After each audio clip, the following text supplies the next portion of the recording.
We are back in the kitchen with Jason Michael Thomas, and let's do it. This is wild mustard, wild garlic mustard. Wild garlic mustard. Okay. Guess why it's called that? Because it's wild and it's garlicky and mustardy. That is correct, sir. In your backyard, probably. Exactly. On your farm there, so. It was brought to the Americas in the 1800s. It was brought for medicinal purposes, and it was brought for erosion control, and it's delicious, actually. It's one of these bitter greens that if you eat it by itself, you might not like it if you don't like bitter flavors, but it really is delicious. And this is the plant, right? So what happened after they planted it and spread it to the Americas? It had no, natural enemies and spread like crazy. Really? So we call this an invasive species. Okay. And in the forests, like literally at Eagle Creek State Park, they had a garlic mustard pull on the 22nd, on Friday. So they take a bunch of people out into the woods, and they're trying to pull all this stuff because it competes with our local things that we want to encourage to grow, like our bluebells, like our red buds, and it crowds out takes the nutrients from the soil. And so that's why I really wanted to teach people how to recognize it and how to eat it. And you can see, look at that tiny little flower up top, just starting to flower, much like brassicas and all that.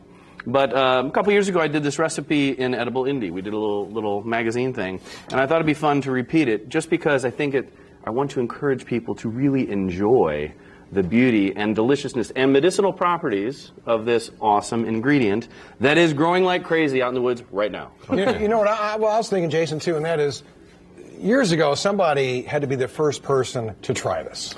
Yeah. And For I'm sure sure. it didn't go over well with some of the things they tried years ago, And, That's right. They were the trailblazers, and I guess we appreciate that. Absolutely. And I think that there's a lot of people are talking about ancestral knowledge right now, and these things that we might have known in the past, but that supermarkets have allowed us to forget. Right? So it's kind of an interesting concept. This is wild garlic. This grows all over the place too. So this is a very wild. I'm going to make a pesto. So this is for pesto Italian. A lot of times use basil and garlic and things like this. So we're using a crazy wild ingredient pesto, and we're just going to throw some of the wild garlic in there. What's this called? I think it's a pestle, or is it a pestle? If you're going to make a good pesto, you need a good pestle. Should we do a question of the day on that? We should. How do you say this word? That's right. So I'm not going to go crazy here, and then we're going to throw these black walnuts in, another great local ingredient, and we're just going to smash it together with some salt. And just to be clear, the wild garlic mustard, that's not something I want to plant in my garden. No, thank you for clarifying. Yeah, it's going to take things over. I've gotten in so much trouble just for having this thing in a pot. They're like, "What are you doing?" Like I got shamed on social media. Huh? Yeah, it really does. So that is in a pot, so I can bring it here to educate people to eradicate it. And what you do is you pull it by the roots. Okay. And the roots you can use to make a nice local horseradish because it's very spicy. So I've got this local sunflower oil that I get from a gentleman up in Converse, Indiana, Gold Crop.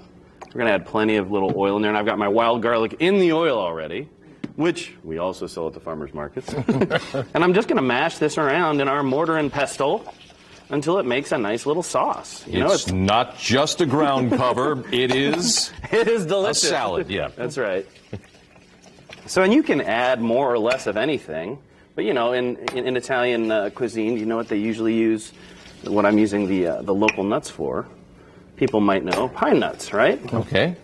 So this should be salty. And actually, if somebody wants to try this, you can tell me if I need to add more salt. Maybe just grab a little piece of bread there. Okay. Just dip it in there? I'm gonna let you smear it with a butter knife, or I can just get it on a spoon. And it's coming together nicely. I don't know if we're about to run out of time. We are. Okay, well go ahead and just smear some on there and tell me what you think. It might be salty. I might need to add a little more salt. Local, wild pesto. You can put it on pasta or you just put it on the bread. I'm impressed. Is that fun? Could you come That's back an again? invasive. That's an invasive. An invasive species, a delicious and nutritious medicinal. Antiviral, antifungal, all that good stuff. Let's go slow with the eradication. That's pretty yummy. Well, trust me, it's going to take some time to get rid of it, but everybody should learn to pick this. It's fun and delicious. Fantastic. And as we take that tight shot of the wild garlic mustard, we take you to America's steals and deals.